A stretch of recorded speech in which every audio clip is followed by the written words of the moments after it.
जय हिंद साथियों। एक बार फिर टारगेट विद सुनील के ऑनलाइन प्लेटफार्म पर आप सभी का हार्दिक स्वागत है। मित्रों, जैसा कि आप सभी को पता है, पीजीटी की परीक्षा जून में और टीजीटी की परीक्षा जुलाई में होना है। परीक्षा के लिए बहुत कम समय बचा है। इस कम समय में ज़्यादा से ज़्यादा अभ्यास करने की आवश्यकता है। मित्रों, यदि आप मॉडल पेपर को हल करना चाहते हैं तो टारगेट विद सुनील के यूट्यूब चैनल से जुड़ें। इस चैनल पर प्रतिदिन सायं 7:30 बजे मॉडल पेपर हल कराया जा रहा है। यह मॉडल पेपर संपूर्ण पाठ्यक्रम पर आधारित है। आज हम मॉडल पेपर संख्या 5 देखेंगे। जो भी मित्र पहली बार चैनल से जुड़े हैं वे चैनल को सब्सक्राइब कर लें और वीडियो का लिंक अपने मित्रों को शेयर करें। अब चलते हैं मॉडल पेपर की ओर। आज के मॉडल पेपर का पहला प्रश्न आपके स्क्रीन पर है। निम्नलिखित वाक्य में रिक्त स्थान की पूर्ति के लिए जो शब्द सबसे ठीक हो उसे चिन्हित कीजिए। ध्यानपूर्वक पढ़ने के बाद स्थान दिया गया है। अनुच्छेद का सारांश लिखिए। विकल्प ए उपयुक्त, उपर्युक्त, उपरोक्त, उपरुक्त।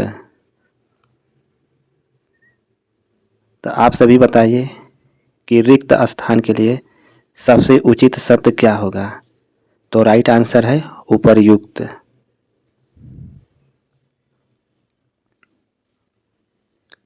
प्रश्न 2, प्रारभ्यते न खलु विघ्न भयेन नीचहि में कर्ता कौन है।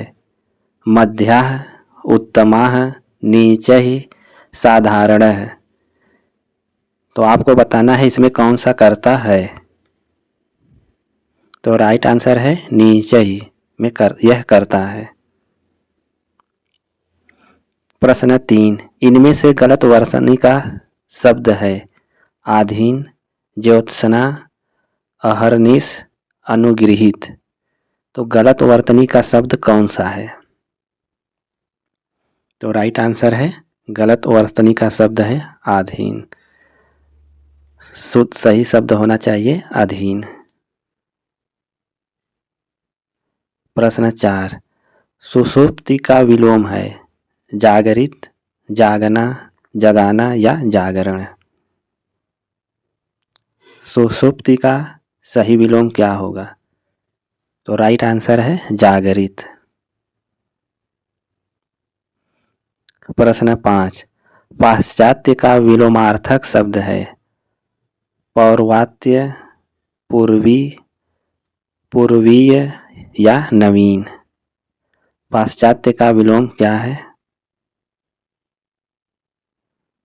तो राइट आंसर है पौर्वात्य।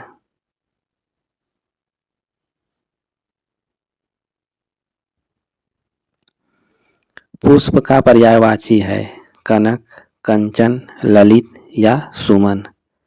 पुष्प का पर्यायवाची क्या है। पुष्प का पर्यायवाची सुमन है।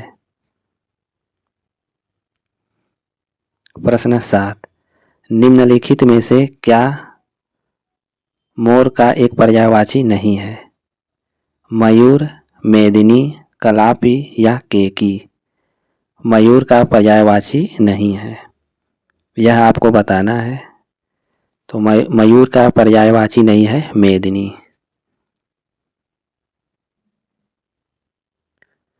प्रश्न 8, धरती शब्द का पर्यायवाची शब्द कौन सा है। मेदिनी, तटनी, तुभा या भारती। धरती शब्द का पर्यायवाची शब्द कौन सा है। तो राइट आंसर है मेदिनी। प्रश्न 9, अनुरूप में कौन सा समास है।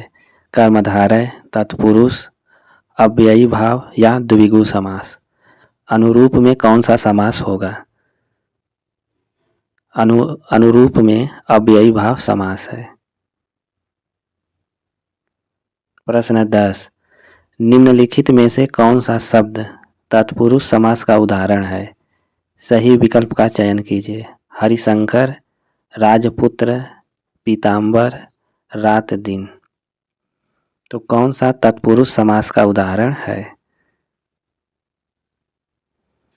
तत्पुरुष समास का उदाहरण है राजपुत्र।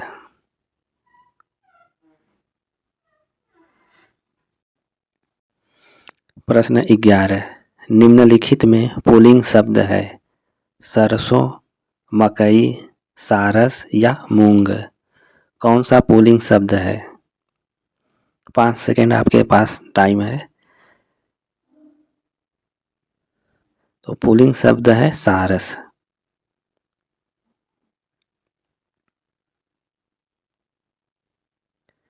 प्रश्न 12, उससे अच्छे तो आप हैं में कौन सा कारक है?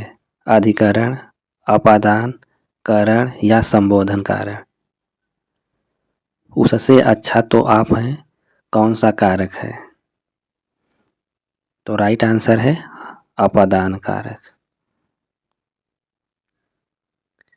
जिस शब्द से संज्ञा का गुण, दशा, स्वभाव आदि लक्षित हो उसे क्या कहते हैं? परिमाण बोधक विशेषण, संख्यावाचक विशेषण, गुणवाचक विशेषण, सार्वनामिक विशेषण। जिस शब्द से संज्ञा का गुण, दशा, स्वभाव आदि लक्षित हो उसे क्या कहते हैं? तो राइट आंसर है गुणवाचक विशेषण कहते हैं। प्रश्न 14, निम्न में से कौन सा अंतस्थ व्यंजन है? स, प, त या य। तो प्रश्न संख्या 14 का राइट आंसर है य। प्रश्न 15, निम्नलिखित में ओष्ठ ध्वनि नहीं है। च में, प में, भ में या म में। किसमें ओष्ठ ध्वनि नहीं है? तो राइट आंसर है च में। लिपियों का सही विकास क्रम है। 4 विकल्प दिया गया है, आपको बताना है कि लिपियों का सही विकास क्रम क्या है। तो राइट आंसर है विकल्प सी, चित्रलिपि, सूत्रलिपि, प्रतीकात्मक लिपि, भावमूलक लिपि और ध्वनिमूलक लिपि। प्रश्न 17, हिंदी की वैज्ञानिक एवं तकनीकी शब्दावली के निर्माण का कार्य करने वाली संस्था का नाम है? केंद्रीय हिंदी संस्थान, केंद्रीय अनुवाद ब्यूरो, वैज्ञानिक एवं तकनीकी शब्दावली आयोग, राजभाषा अनुभाग। हिंदी की वैज्ञानिक एवं तकनीकी शब्दावली के निर्माण का कार्य करने वाली संस्था का क्या नाम है? तो राइट आंसर है वैज्ञानिक एवं तकनीकी शब्दावली आयोग। प्रश्न 18, प्रयोजन मूलक भाषा का प्रमुख संबंध से है? साहित्य, कला, कल्पना, जीविकोपार्जन से। प्रयोजन मूलक भाषा का प्रमुख संबंध है। तो राइट आंसर है जीविकोपार्जन से। प्रश्न 19, हिंदी की कितनी उपभाषाएं हैं? 2, 3, 4 या 5। हिंदी की कितनी उपभाषाएं हैं? तो हिंदी की 5 उपभाषाएं हैं। प्रश्न 20, उकार बहुला बोली मानी जाती है? अवधी, भोजपुरी, बघेली, छत्तीसगढ़ी। उकार बहुला बोली मानी जाती है। तो राइट आंसर है विकल्प D, Chhattisgarhi.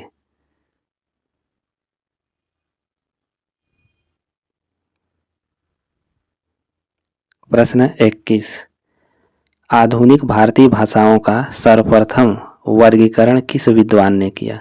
Doctor Dhirendra Verma, doctor George Grierson, doctor AFR Hoernle, Mahavir Prasad Dwivedi. आधुनिक भारतीय भाषाओं का सर्वप्रथम वर्गीकरण किसने किया? तो राइट आंसर है डॉक्टर AFR हार्नले ने किया है। प्रश्न 22। निज भाषा उन्नति अहे सब उन्नति को मूल, बिनु निज भाषा ज्ञान के मिटत नहीं एक सूल। यह किसकी रचना है? फ्रेडरिक पिंकार्ट का, भारतेंदु हरिश्चंद्र, कार्तिक प्रसाद खत्री, राधा कृष्ण दास का। यह पंक्ति किसकी है? यह पंक्ति भारतेंदु हरिश्चंद्र की है। प्रश्न 23। निम्नलिखित भाषाओं का सही अनुक्रम है? प्राकृत, पाली, अपभ्रंश, अवहट। बी पाली, प्राकृत, अवहट, अपभ्रंश। सी प्राकृत, पाली, अवहट, अपभ्रंश। डी पाली, प्राकृत, अपभ्रंश, अवहट। आपको बताना है कि भाषाओं का सही अनुक्रम है। तो राइट आंसर है पाली, प्राकृत, अपभ्रंश और अवहट। तो राइट आंसर है विकल्प डी। भारतीय संविधान के किस अनुच्छेद के अनुसार संघ की राजभाषा हिंदी और लिपि देवनागरी होगी?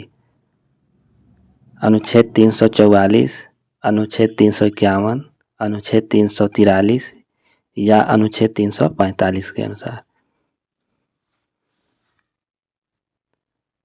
भारतीय संविधान के किस अनुच्छेद के अनुसार संघ की राजभाषा हिंदी और लिपि देवनागरी होगी? तो राइट आंसर है अनुच्छेद 343।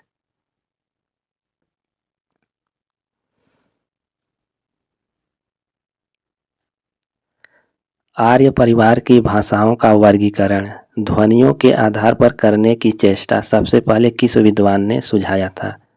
अस्कोली, वान बैडके, डॉक्टर धीरेन्द्र वर्मा, गिलक्राइस्ट। प्रश्न संख्या 25 का राइट आंसर है अस्कोली।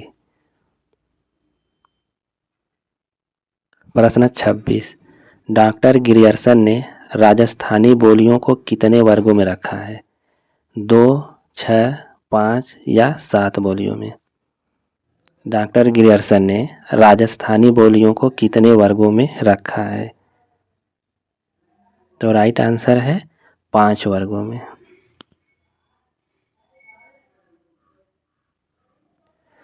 प्रश्न 27। निम्न अंकों को क्या कहा जाता है? 1, 2, 3, 4, 5, 6, 7, 8, 9, 0। इन अंकों को क्या कहा जाता है? अंग्रेजी अंक, यूनानी अंक, विदेशी अंक या अंतर्राष्ट्रीय अंक? इन अंकों को अंतर्राष्ट्रीय अंक कहा जाता है।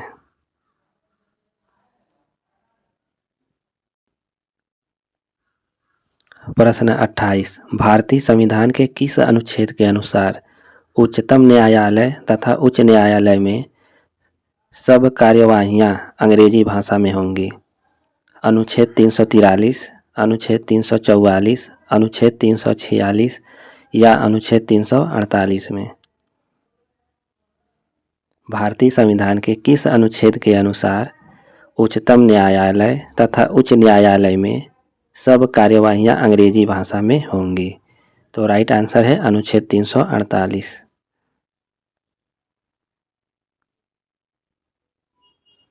प्रश्न 29। बहुरी विचार किन्ह मन माही, सिय वदन सम हिमकर नाही। पंक्ति में कौन सा अलंकार है? उत्प्रेक्षा, रूपक, अनन्वय या प्रतीप? आपको बताना है कि इस पंक्ति में कौन सा अलंकार होगा। तो इसमें प्रतीप अलंकार है। प्रश्न 30। सिय मुख सरिस सिय मुख भाई। पंक्ति में कौन सा अलंकार है? अनन्वय, प्रतीप, विभावना या रूपक अलंकार है? सिय मुख सरिस सिय मुख भाई में कौन सा अलंकार है? तो राइट आंसर है अनन्वय अलंकार।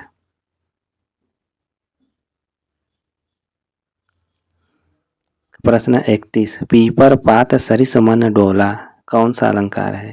उपमा, उत्प्रेक्षा, विभावना या रूपक अलंकार। पीपर पात सरिस मन डोला, इसमें कौन सा अलंकार है? तो राइट आंसर है उपमा अलंकार।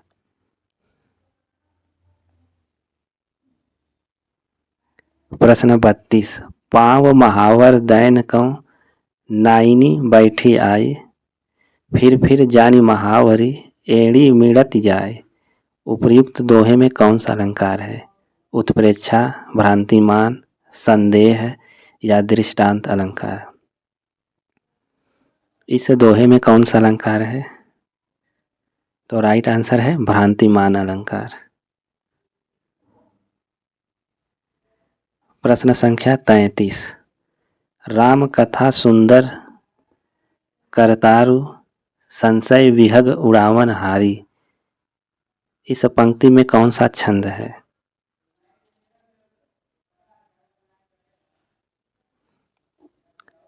राम कथा सुंदर करतारी संशय विहग उड़ावन हारी, इसमें कौन सा छंद है?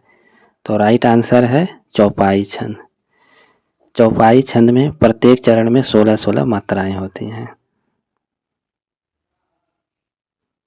प्रश्न 34, किस छंद में 4 से अधिक चरण होते हैं?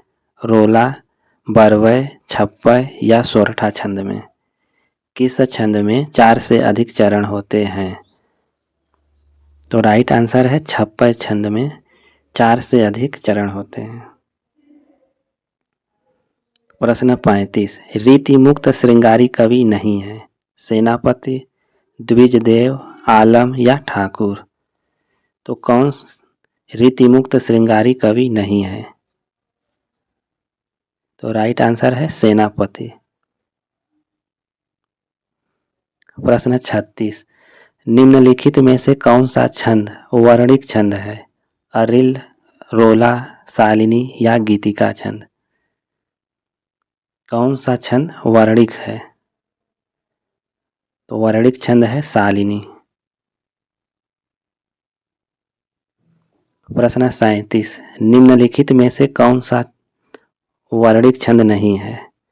सवैया, कवित, कुंडलियां या इंद्रवज्रा। कौन सा वर्णिक छंद नहीं है? तो वर्णिक छंद नहीं है कुंडलियां। प्रश्न 38, निम्नलिखित में से श्रृंगार रस की दृष्टि से नायक का कौन सा भेद नहीं है? अनुकूल, सठ, धीर, प्रशांत, दक्षिण। कौन सा नायक का भेद नहीं है? तो राइट आंसर क्या होगा इसका? धीर प्रशांत, यह नायक का भेद नहीं है। प्रश्न 39, राम रावण युद्ध में राम रावण पर क्रोध करते हैं तो रावण राम के क्रोध का रिक्त स्थान है फिर है। रिक्त स्थानों की पूर्ति हेतु उचित विकल्प चुनिए। आलम्बन विभाव, उद्दीपन विभाव, संचारी भाव या अनुभाव।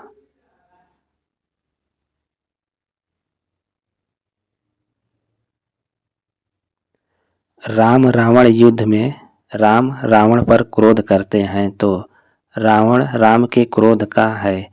तो राइट आंसर है इसमें आलम्बन विभाव है। प्रश्न 40,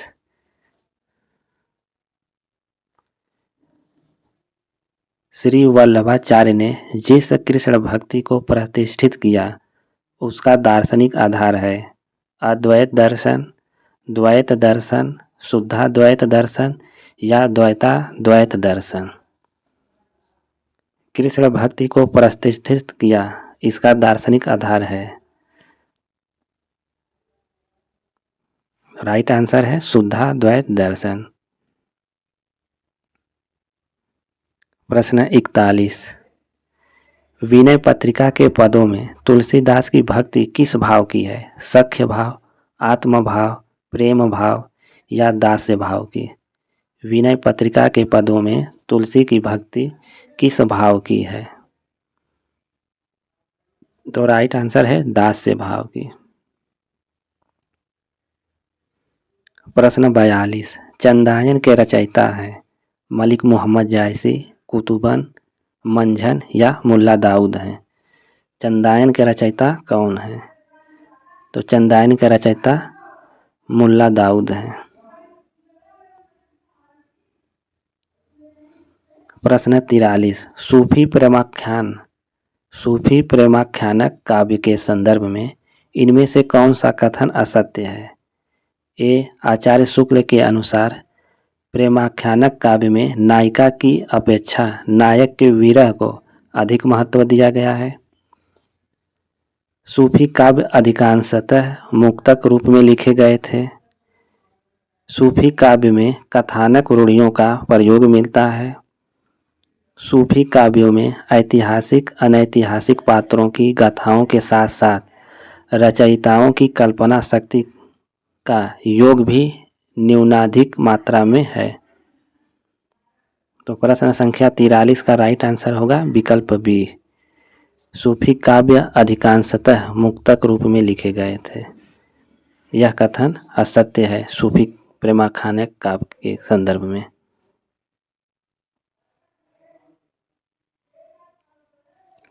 प्रश्न 44, कबीर के निर्गुण पंथ का आधार भारतीय वेदांत और सूफियों का प्रेम तत्व है। यह विचार किसका है? रामचंद्र शुक्ल, राहुल साकृत्यायन, हजारी प्रसाद द्विवेदी, गोविंद त्रिगुणायत का। कबीर के निर्गुण पंथ का आधार भारतीय वेदांत और सूफियों का प्रेम तत्व है। यह विचार किसका है? यह विचार आचार्य रामचंद्र शुक्ल का है। प्रश्न 45, जिस प्रकार मीराबाई ने जाके सिर मोर मुकुट मेरो पति सोई कहकर कृष्ण की भक्ति पति रूप में की, उसी प्रकार किस दक्षिण भारतीय भक्त कवित्री ने कहा कि स्वामी कृष्ण के अतिरिक्त किसी और को अपना पति नहीं बना सकती? अक्का महादेवी, वेड़ाबाई, अंदाल या सहजोबाई? तो प्रश्न संख्या 45 का राइट आंसर है विकल्प सी, अंडाल ने।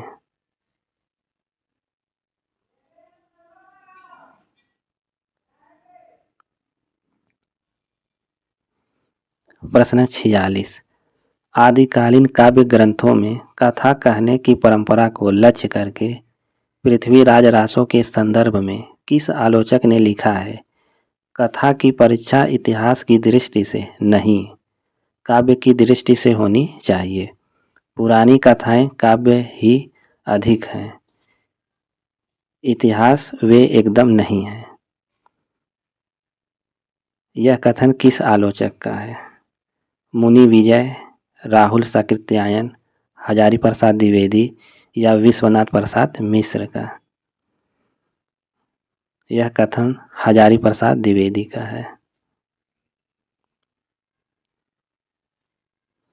प्रश्न 47, राजमती इनमें से किस काव्य की नायिका है?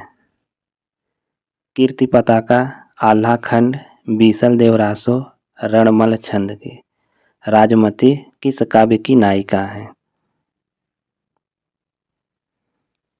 राजमती बीसल देवरासो की नायिका है। इन रचनाओं को उनके रचयिताओं के साथ सुमेलित कीजिए। खुमाण रासो, यह दलपति विजय की रचना है। परमाल रासो के रचनाकार हैं जगनीक। बीसल देव रासो, यह नरपति नाल की रचना है। पृथ्वीराज रासो चंद बरदाई। तो राइट आंसर है विकल्प ए। प्रश्न 49, ऐसे किस साहित्य इतिहासकार ने अपने इतिहास ग्रंथ में हिंदी के गद्य साहित्य को गद्य साहित्य का आविर्भाव, गद्य का परिवर्तन, गद्य साहित्य का प्रसार और गद्य साहित्य की वर्तमान गति नामक खंडों में विभक्त करके विवेचित किया है? बच्चन सिंह ने, शिव सिंह सेंगर, रामचंद्र शुक्ल, रमाशंकर शुक्ल रसाल ने। तो इसका राइट आंसर है रामचंद्र शुक्ल ने।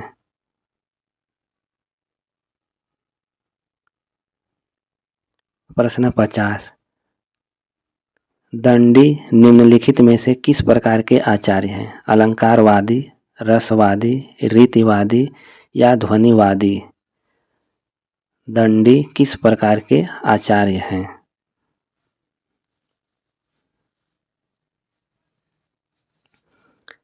दंडी अलंकारवादी आचार्य हैं। प्रश्न 51, रीतिकाल को श्रृंगार काल की संज्ञा किसने दी? रामचंद्र शुक्ल, डॉक्टर नगेंद्र, पंडित विश्वनाथ प्रसाद मिश्र या मिश्र बंधुओं ने? किसने रीतिकाल को श्रृंगार काल की संज्ञा दी है? तो राइट आंसर है विश्वनाथ प्रसाद मिश्र ने रीतिकाल को श्रृंगार काल की संज्ञा दी। प्रश्न 52, भारतीय वृत्ति का संबंध किस रस से है? श्रृंगार रस से, वीर रस से, करुण रस से या अद्भुत रस से? भारतीय वृत्ति का संबंध किस रस से है? भारतीय वृत्ति का संबंध अद्भुत रस से है।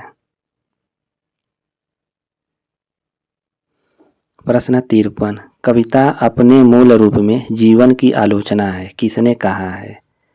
कविता अपने मूल रूप में जीवन की आलोचना है, यह किसने कहा है?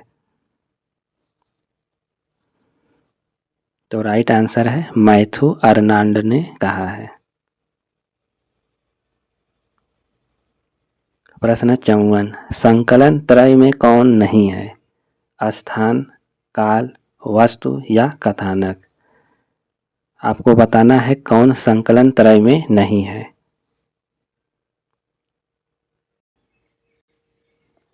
संकलन त्रय में नहीं है कथानक। संकलन त्रय के अंतर्गत स्थान, काल और वस्तु आता है।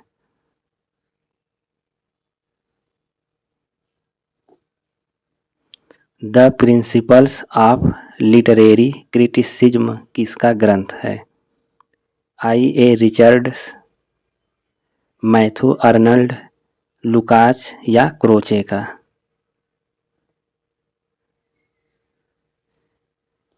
यह ग्रंथ किसका है? तो राइट आंसर है I.A. रिचर्ड्स का है।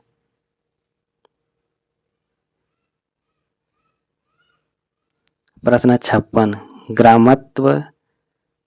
ग्रामत्व दोष कहा जाता है जहाँ लोक या शास्त्र विरुद्ध वर्णन हो, जहाँ अलोक प्रचलित शास्त्रीय पारिभाषिक शब्द का प्रयोग होता हो, जहाँ अर्थ की प्रतीति में कष्ट हो, जहाँ ग्रामीण बोलचाल के शब्दों का शिष्ट साहित्य में प्रयोग होता है।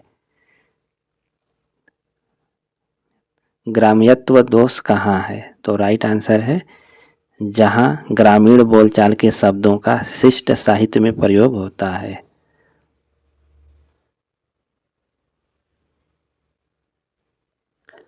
आचार्य भरत ने काव्य दोषों की संख्या कितनी मानी है? 8, 9, 5 या 10?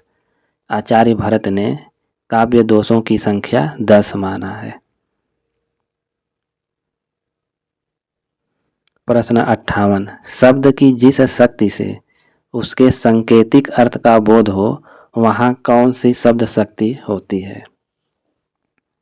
अभिधा, लक्षणा, व्यंजना या शुद्धा लक्षणा? तो राइट आंसर है अभिधा। प्रश्न 59, काव्य रचना में उदात्त तत्व को प्रमुख किसने माना है? प्लेटो, अरस्तु, लोंजाइनस या क्रोचे? काव्य रचना में उदात्त तत्व को प्रमुख किसने माना है? तो राइट आंसर है लोंजाइनस। लोंजाइनस ने काव्य रचना में उदात्त तत्व को प्रमुख माना है। प्रश्न 60, काव्य आत्मा की संकल्पनात्मक अनुभूति है, जिसका संबंध विश्लेषण, विकल्प या विज्ञान से नहीं है, वह एक श्रेयमयी प्रेय रचनात्मक ज्ञान धारा है। यह कथन किसका है? महादेवी वर्मा, जयशंकर प्रसाद, आचार्य रामचंद्र शुक्ल या डॉक्टर नगेंद्र का? काव्य आत्मा की संकल्पनात्मक अनुभूति है। यह कथन आचार्य रामचंद्र शुक्ल का है। प्रश्न 61, ओज गुण का संबंध किससे है? ओज गुण का संबंध किस रस से है? रौद्र रस, श्रृंगार रस, शांत रस या करुण रस से? ओज गुण का संबंध किस रस से है? तो राइट आंसर है रौद्र रस से। प्रश्न 62, शब्द शक्ति के संबंध में इनमें से कौन सा कथन सही नहीं है? ए, शब्द शक्ति उसके अंतर्निहित अर्थ को व्यक्त करने का व्यापार है। बी, अभिधा शब्द शक्ति के द्वारा 3 प्रकार के शब्दों रूढ़, यौगिक और योग ऋण का अर्थबोध होता है। सी, मम्मट ने शब्द शक्ति के लिए शक्ति तथा विश्वनाथ ने व्यापार शब्द का प्रयोग किया है। व्यंजना शब्द शक्ति से प्राप्त अर्थ को प्रतीयमानार्थ भी कहते हैं।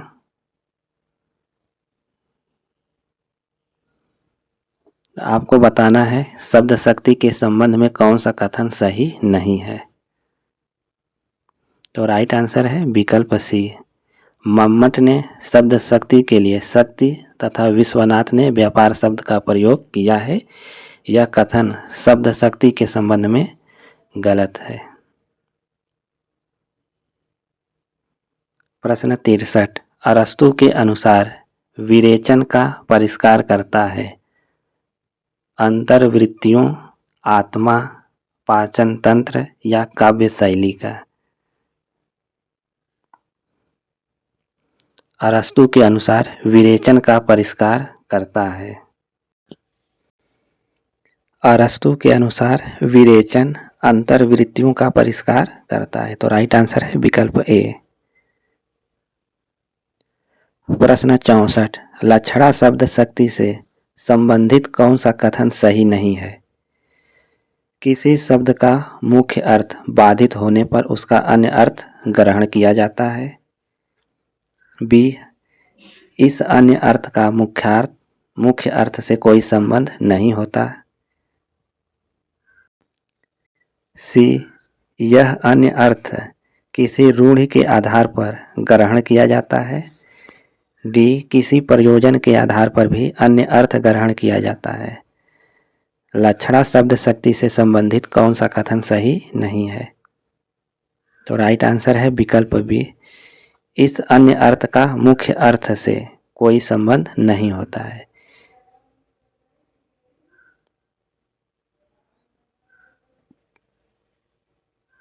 प्रश्न 65, किसी क्षेत्र से निकलने वाले प्रथम समाचार पत्र बनारस अखबार का संपादक कौन था?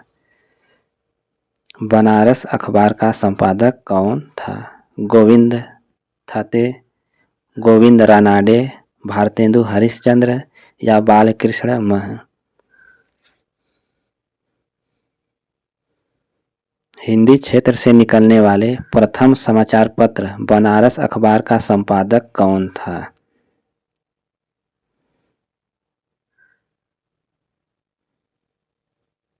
तो राइट आंसर है बनारस अखबार के संपादक गोविंद थत्ते थे।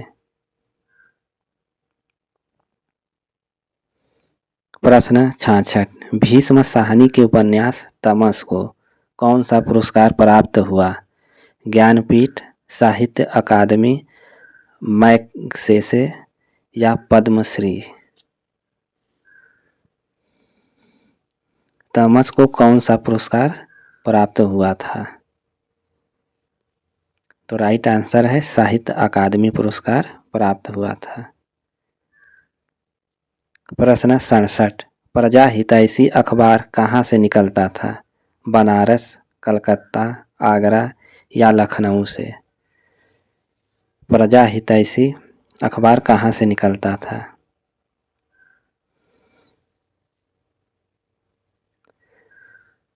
प्रजा हितैषी अखबार यह आगरा से निकलता था। इसके संपादक राजा लक्ष्मण सिंह थे।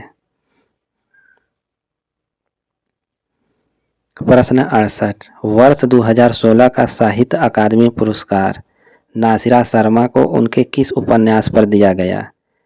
ठीकरे की मंगनी, सात नदियाँ एक समंदर, कुइयाँ जान या पारिजात के लिए? 2016 में साहित्य अकादमी पुरस्कार नासिरा शर्मा को किस उपन्यास पर दिया गया था? तो राइट आंसर है पारिजात पर।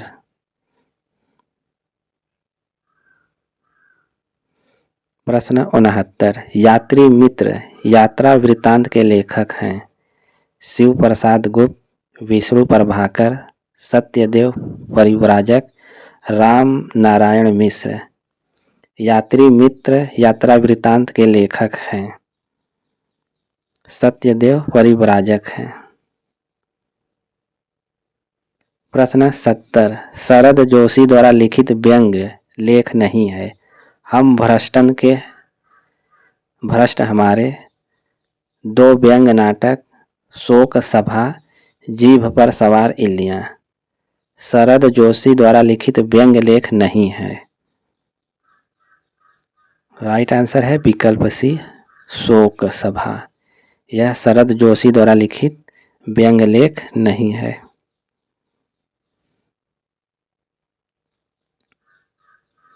प्रश्न 71, राहुल साकृत्यायन द्वारा लिखित तिब्बत की सीमा पर किस विधा की रचना है? रेखा चित्र, यात्रावृत्त, रिपोर्ताज या डायरी? तिब्बत की सीमा किस विधा की रचना है? यह यात्रावृत्त विधा की रचना है। प्रश्न 72, अक्षर अक्षर यज्ञ किसके पत्रों का संग्रह है? धर्मवीर भारती, फणीश्वर नाथ रेणु, देवी शंकर अवस्थी या गोविंद मिश्र की? अक्षर अक्षर यज्ञ किसके पत्रों का संग्रह है? यह धर्मवीर भारती के पत्रों का संग्रह है। प्रश्न 73, एक साहित्यिक की डायरी के रचनाकार कौन है? सच्चिदानंद हीरानंद, वत्स्यायन अज्ञे, भीष्म साहनी, देवराज, गजानन माधव मुक्तिबोध। आपको बताना है एक साहित्यिक की डायरी के रचनाकार कौन है।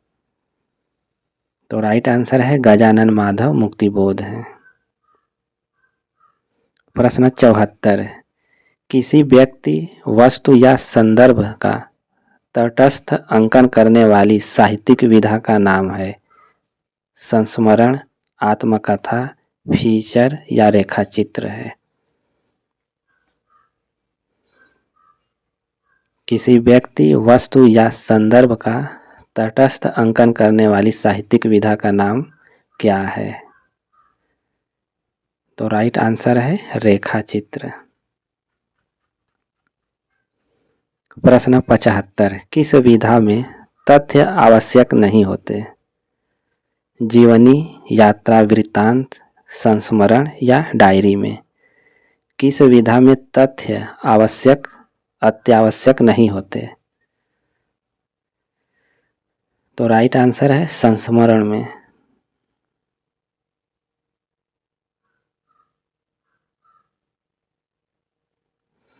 प्रश्न 76, आत्मकथा में लेखक अपने जीवन की प्रायः आद्योपांत कहानी लिखता है। आत्म संस्मरण में जीवन के एक सीमित खंड के संस्करण लिखता है। यह कथन किसका है? डॉक्टर दशरथ ओझा, महादेवी वर्मा, डॉक्टर नंद दुलारे वाजपेयी या डॉक्टर नगेंद्र?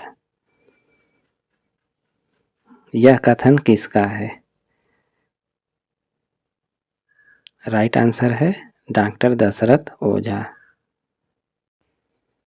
प्रश्न 77, किस विधा की सैद्धांतिक और व्यावहारिक आलोचना से आधुनिक हिंदी आलोचना का प्रारंभ हुआ? कविता, उपन्यास, नाटक, कहानी? किस विधा की सैद्धांतिक और व्यावहारिक आलोचना से आधुनिक आधुनिक हिंदी आलोचना का प्रारंभ हुआ? तो राइट आंसर है नाटक से प्रारंभ हुआ।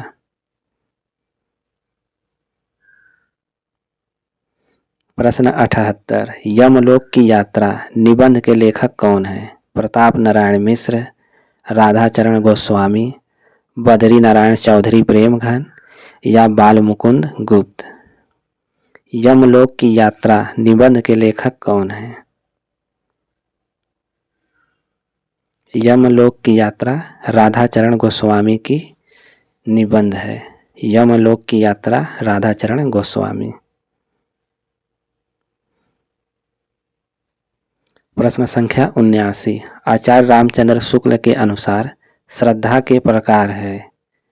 प्रतिभा, शील और साधन, प्रेम, दृढ़ता और साधन, सौंदर्य, अनुभव और शील, प्रतिभा, प्रेम और साहस। आचार्य रामचंद्र शुक्ल के अनुसार श्रद्धा के प्रकार है। तो राइट आंसर है प्रतिभा, शील और साधन। यह श्रद्धा के प्रकार हैं, प्रतिभा, शील और साधन। प्रश्न संख्या 80, हिंदी नई चाल में ढली सन 1873 ईस्वी में, यह किसने कहा? सदल मिश्र, मुंशी सदा सुखलाल, राजा शिव प्रसाद सितारे हिंद, भारतेंदु हरिश्चंद्र। हिंदी नई चाल में ढली सन 1873 ईस्वी में, यह किसने कहा है? हिंदी नई चाल में ढली, यह भारतेंदु हरिश्चंद्र ने कहा है। प्रश्न 81, कहानी लेखन में निम्नलिखित में से किस तत्व की आवश्यकता नहीं होती है? आपको यह बताना है कहानी लेखन में निम्नलिखित में से किस तत्व की आवश्यकता नहीं होती है। 4 विकल्प दिया गया है, इसका राइट आंसर क्या होगा? कहानी लेखन में निम्नलिखित में से किस तत्व की आवश्यकता नहीं होती है? तो राइट आंसर है विकल्प ए, यथासंभव तुक और लय का ध्यान। प्रश्न संख्या 82, प्रेमचंद के तीसरे दौर की कहानियां किस श्रेणी में आती हैं? प्रेमचंद के तीसरे दौर की कहानियां किस श्रेणी में आती हैं? इसका राइट आंसर क्या होगा? प्रेमचंद के तीसरे दौर की जो कहानियां हैं वह यथार्थवादी श्रेणी में आती हैं। प्रश्न 83, हत्या नामक कहानी के लेखक कौन हैं? अज्ञेय, जैनेन्द्र कुमार, मुक्तिबोध या प्रेमचंद? हत्या नामक कहानी के लेखक जैनेन्द्र कुमार हैं। प्रश्न 84, ठेस कहानी के लेखक कौन हैं? यह आपको बताना है, ठेस नामक कहानी के लेखक कौन हैं? ठेस नामक कहानी के लेखक फणीश्वरनाथ रेणु है।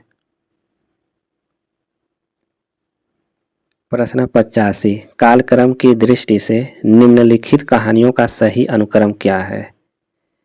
मित्रों, आप सभी को कहानियों के क्रम को लगाना है। तो सही कालक्रम क्या होगा? तो राइट आंसर है विकल्प सी, उसने कहा था, कफन, रोज, यही सच है। प्रश्न 86, कहानी के प्रमुख तत्व कौन से होते हैं? अपमान, पात्र, अलंकार या रस? कहानी के प्रमुख तत्व कौन से होते हैं? तो कहानी का प्रमुख तत्व पात्र है। प्रश्न 87, निम्नलिखित में से कौन सुमेलित नहीं है? आपको बताना है कि कौन सा विकल्प सुमेलित नहीं है। शेखर जोशी की रचना है दज्यू, यह सुमेलित है। धर्मवीर भारती, सिक्का बदल गया, यह सुमेलित नहीं है। तो राइट आंसर है विकल्प। परसों तुम्हारे लाडले भाई ने मुझसे मांस पकाने को कहा, घी हांडी में पाव भर से अधिक न था, वह सब मैंने मांस में डाल दिया। जब खाने बैठा तो कहने लगा, दाल में घी क्यों नहीं? यह कथन किस कहानी से लिया गया है? ताई, देशभक्त, बड़े घर की बेटी या खेल। यह कथन किस कहानी से लिया गया है? तो राइट आंसर है बड़े घर की बेटी से लिया गया है। प्रश्न 89, निम्नलिखित में कहानी के संदर्भ में कौन सा कथन असंगत है? आपको कहानी के संदर्भ में असंगत कथन का चयन करना है। विकल्प ए है, कभी कभी किसी घटना का एक सूत्र भी कहानी का आधार बन जाता है। कहानी विश्वसनीय होनी चाहिए। कहानी में कल्पना का सीमित प्रयोग किया जा सकता है। कहानी के कथानक में आदि, मध्य और अंत होते हैं। तो कहानी के संदर्भ में कौन सा कथन असंगत है? तो राइट आंसर है विकल्प सी, कहानी में कल्पना का असीमित प्रयोग किया जा सकता है। यह कथन असंगत है।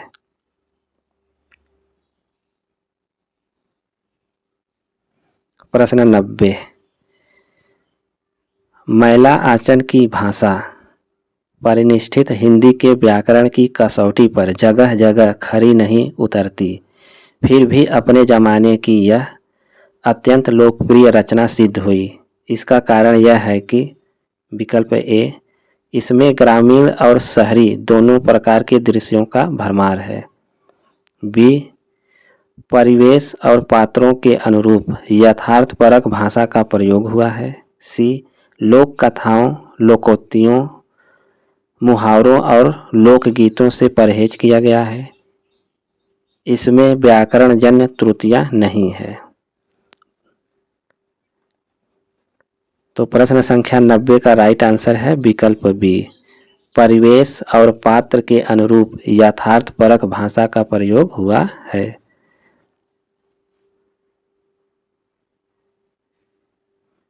प्रश्न 91, उपन्यास और कहानी के अंतर को व्यक्त करने वाला जो कथन सही नहीं है उसे छांटिए।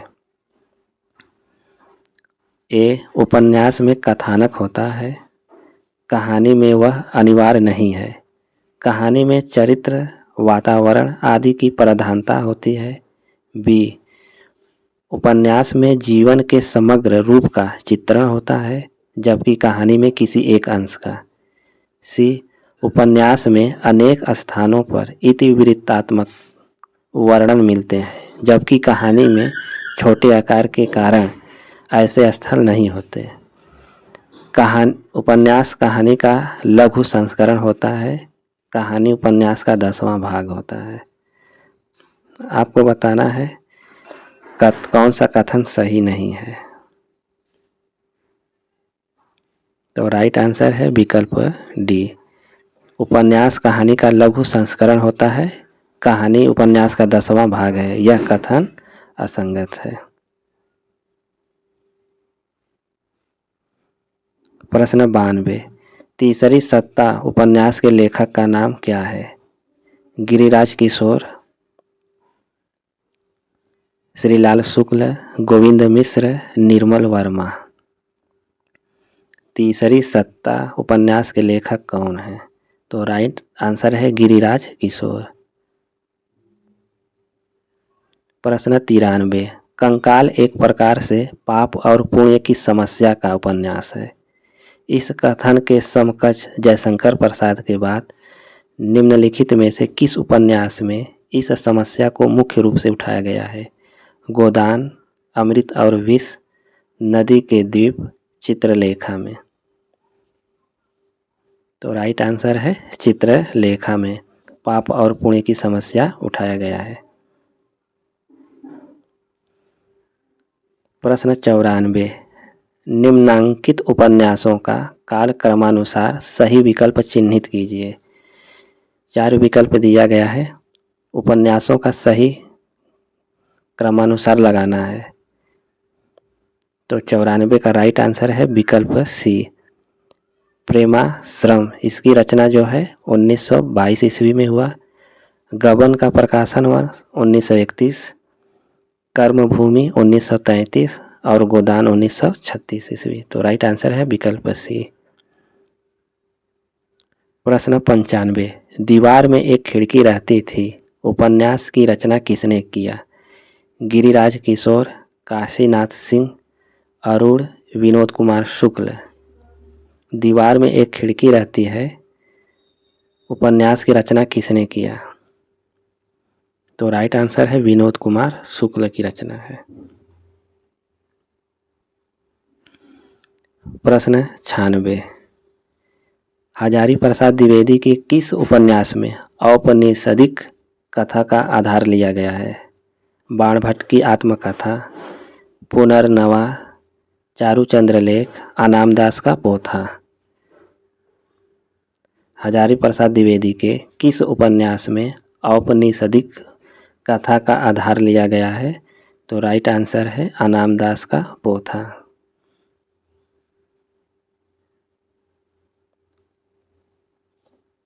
शेखर एक जीवनी उपन्यास की स्त्री पात्र है। रेखा, गौरा, अमला रंजना, सेल्मा योके, शशि सरस्वती। शेखर एक जीवनी उपन्यास की स्त्री पात्र है। तो राइट आंसर है शशि सरस्वती।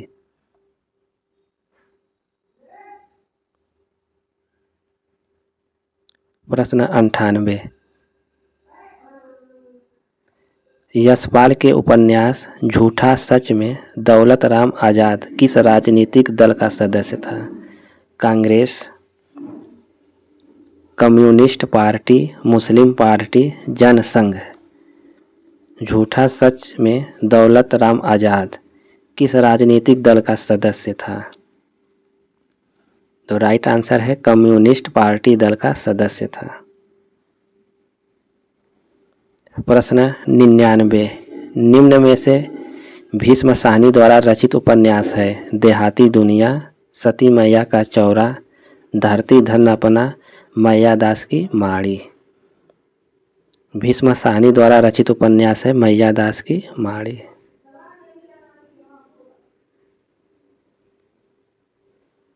प्रश्न 100, यह कथन किसका है? मैं इस सिद्धांत का समर्थक हूँ कि संसार में छोटे बड़े हमेशा रहेंगे और उन्हें हमेशा रहना चाहिए। इसे मिटाने की चेष्टा करना मानव जाति के सर्वनाश का कारण होगा। यह कथन किसका है? प्रेमचंद, सुदर्शन, विश्वंभरनाथ कौशिक, श्रद्धाराम फिल्लौरी का। यह कथन किसका है? यह कथन मुंशी प्रेमचंद का है।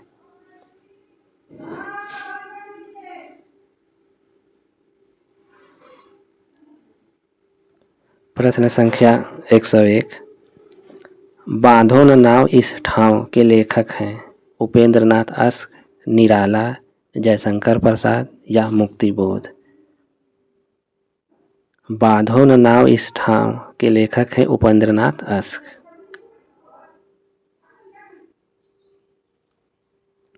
प्रश्न 102, सोच रहा हूँ कि वह आषाढ़ का ऐसा ही दिन था, ऐसे ही घाटी में मेघ भरे थे और असमय अंधेरा हो आया था। मैंने घाटी में एक आहट हड़िक शावक को देखा था और उठाकर यहाँ से ले आया था। तुमने उसका उपचार किया था। ये वाक्य किसने किससे कहे हैं? कालिदास ने प्रियंगुमंजरी से, दंतुल ने मल्लिका से, कालिदास ने मल्लिका से, मातुल ने मल्लिका से। यह वाक्य किसने किससे कहा है? यह वाक्य कालिदास ने मल्लिका से कहा है। प्रश्न 103, कारवां किस का एकांकी संग्रह है? उपेंद्रनाथ अश्क, विष्णु प्रभाकर, रामकुमार वर्मा, भुवनेश्वर प्रसाद का। कारवां किसका एकांकी संग्रह है? कारवां एकांकी संग्रह भुवनेश्वर प्रसाद का है। प्रश्न 104, पहला राजा नाटक का लेखक कौन है? मोहन राकेश, जगदीश चंद्र माथुर, लक्ष्मी नारायण मिश्र, लक्ष्मी नारायण लाल। पहला राजा नाटक के लेखक कौन है? तो राइट आंसर है जगदीश चंद्र माथुर। प्रश्न 105, इनमें से कौन सा भारतेंदु जी का अनुदित नाटक है? भारत दुर्दशा, चंद्रावली, नील देवी, विद्या सुंदर। भारतेंदु जी द्वारा अनुदित नाटक कौन सा है? तो राइट आंसर है विद्या सुंदर। प्रश्न है 106, विलोम किस नाटक का पात्र है? चंद्रगुप्त, अंधा युग, कोमल गंधार, आषाढ़ का एक दिन। विलोम किस नाटक का पात्र है? विलोम आषाढ़ का एक दिन का पात्र है। आषाढ़ का एक दिन मोहन राकेश की रचना है। प्रश्न 107, आधे अधूरे नाटक में पुरुष एक कौन है? आधे अधूरे नाटक में पुरुष एक कौन है? महेंद्रनाथ, जुनेजा, सिंघानिया या जगमोहन। आधे अधूरे नाटक का पुरुष पात्र है महेंद्रनाथ।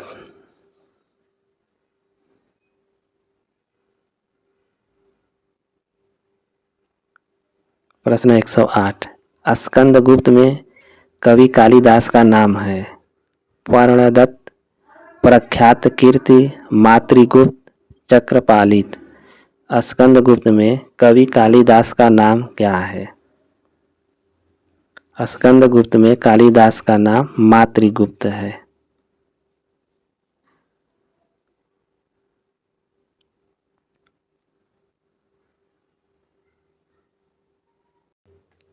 प्रश्न 109, प्रतिबद्ध कविता के जनक हैं? श्याम परमार, अरुण कमल, प्रभाकर माचवे, परमानंद श्रीवास्तव। प्रतिबद्ध कविता के जनक कौन है? प्रतिबद्ध कविता के जनक परमानंद श्रीवास्तव हैं। प्रश्न 110, नई कविता पत्रिका का प्रकाशन कब आरंभ हुआ? 1954 ईस्वी, 1951 ईस्वी, 1943 ईस्वी, 1959 ईस्वी। नई कविता पत्रिका का प्रकाशन कब हुआ? तो राइट आंसर है 1954 ईस्वी में नई कविता पत्रिका का प्रकाशन हुआ था।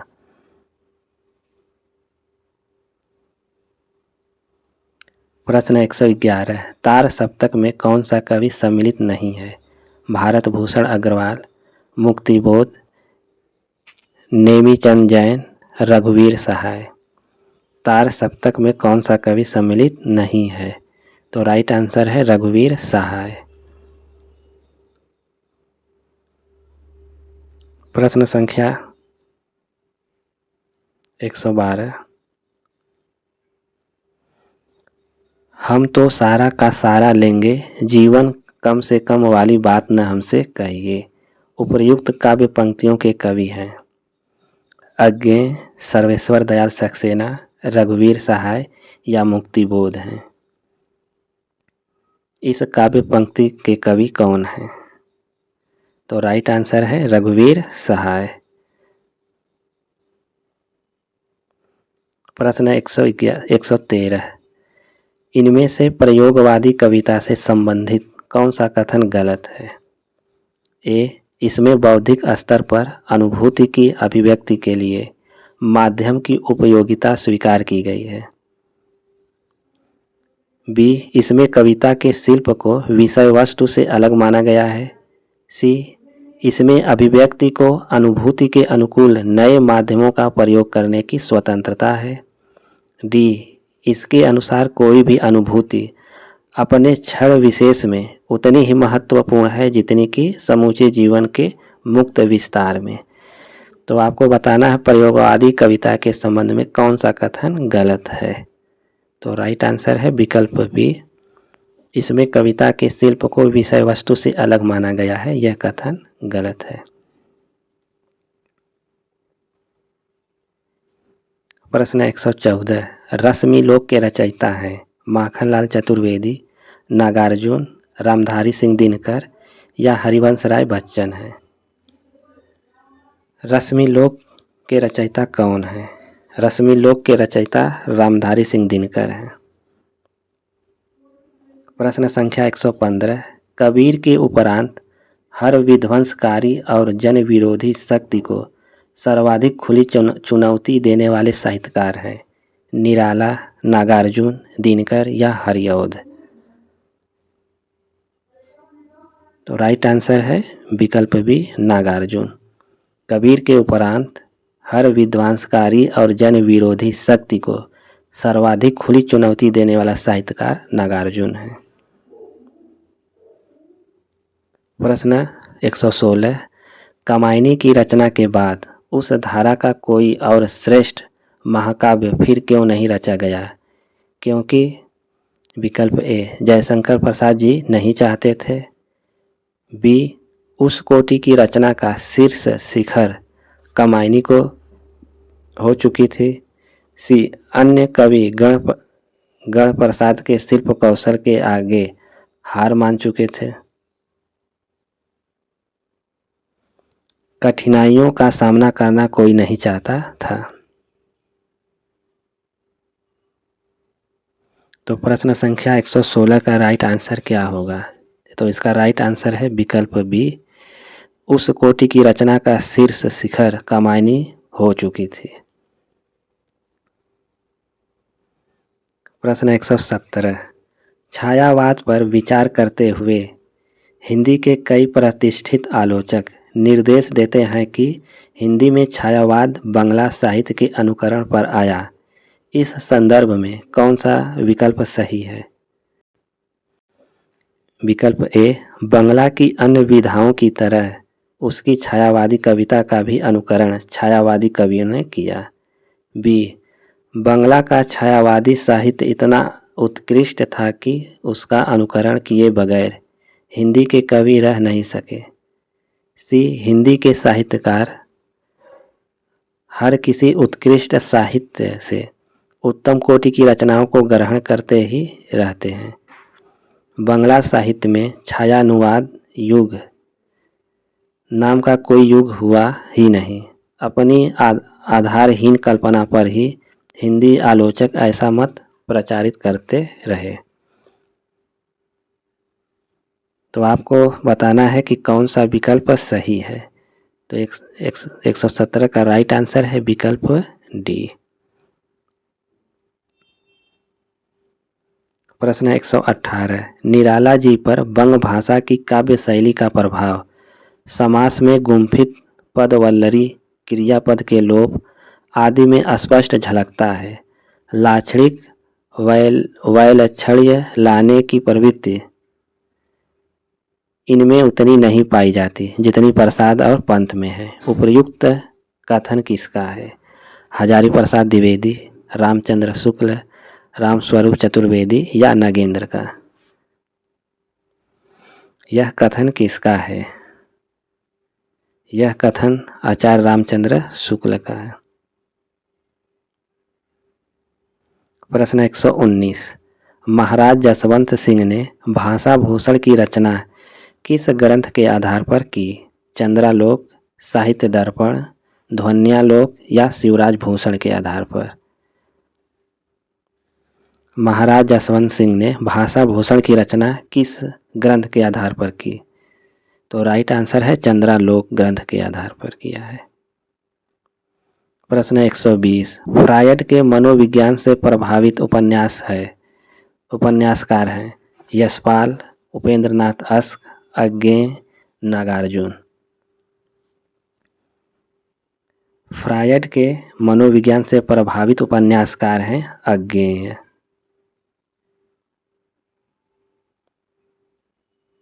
इनमें से किसका समय सबसे बाद में है? केशवदास, रहीम, घनानंद, पद्माकर?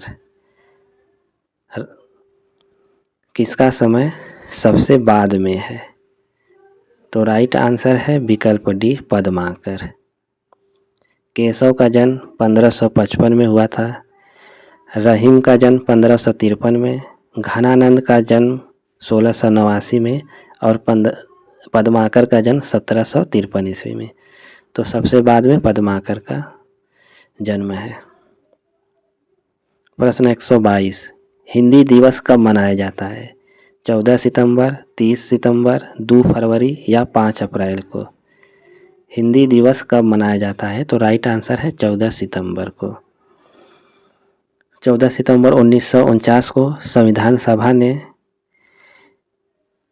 हिंदी को भारत की राजभाषा घोषित किया।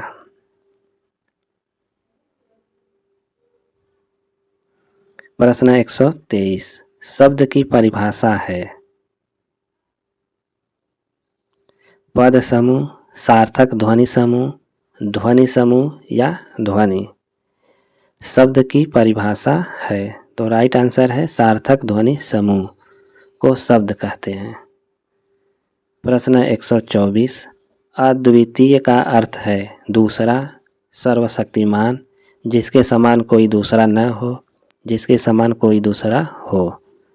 अद्वितीय का अर्थ क्या है? तो राइट आंसर है जिसके समान कोई दूसरा न हो।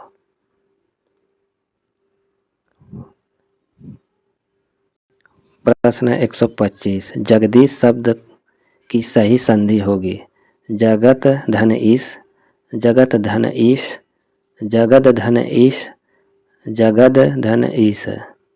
जगदीश शब्द का सही संधि क्या होगा? तो राइट आंसर है जगत धन ईश।